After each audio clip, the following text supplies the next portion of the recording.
உடையாள் உந்தன் நடு இருக்கும் உடையாள் நடுவுள் நீ இருத்தே அடியேன் நடுவுள் இருவீரும் இருப்பதானால் அடியேன் உன்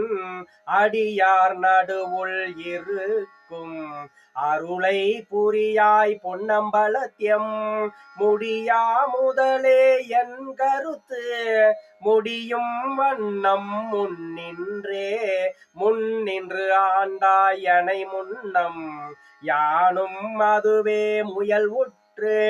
பின்னின்று ஏவல் செய்கின்றேன் பிற்பட்டு ஒளிந்தேன் பெம்மானே நின்று அருளி வர நின்று போந்திடு என்னா விடில் அடியார் உன்னின்று இவன்னார் என்னாரோ பொன்னம்பல கூத்துகந்தானே.